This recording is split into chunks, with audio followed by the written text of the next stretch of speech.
আজকে মিথিলার জন্মদিন, এই সুন্দর ফ্লাওয়ার বাকেটটা দিয়ে আজকে আমি ওর মনটা নরম করে আমার মনের সব কথা খুলে বলবো। কাম কর, এই 100 টাকাটা অর্ডার দিস। এই বেটা, ও কি বাচ্চা? তোর টাকা দিয়ে চকলেট কিনে খাবে? বলো, আমি যেমন স্মার্ট আমার উপর স্মার্ট, তোর মন চলে তুই দিস। আচ্ছা ঠিক আছে। এই চলে আসছে।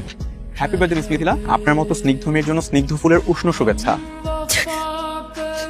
রাখেন না, দূরে রাখেন, ফুলে আমার অ্যালার্জি। সো সরি, আমি জানতাম না, আমি এক্সট্রিমলি সরি। আপনি আমার দিনটাই খারাপ করে দিলেন। আমার তরফ থেকে একটা স্পেশাল উপহার। আমার বন্ধু আপনার জন্য ভালোবেসে নিয়ে এসেছে। এটা কিন্তু জানো তো না 100 টাকা না, এই টাকাটার মধ্যে একটা বিশেষত্ব আছে।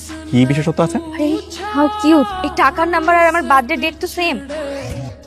থ্যাংক ইউ ভাই। ওয়েলকাম। অনেক ভালো উপহার দিয়েছিস, কিন্তু আপনি এখন কোথায় যাচ্ছেন? কোথায় আর যাবো, বাইরে যাচ্ছি। ফুলটা সরান। শুনুন না, আজকে তো আপনার জন্মদিন, আমাদের সঙ্গে চলুন, আমি আপনাকে নামিয়ে দিচ্ছি গাড়ি দিয়ে। লাগবে না, আমি একাই উবার করে চলে যেতে পারবো। আমরা তো আপনার কথা আর কফির ভক্ত, প্রতিদিন আপনার কফি শপ হয়ে যায়। আজকে না হয় ফ্যানদের একটা রিকোয়েস্ট রাখলেন প্লিজ। ঠিক আছে, আপনি আমার মন ভালো করে দিয়েছেন, আপনার কথাতে যাচ্ছি, চলেন। প্লিজ আসুন।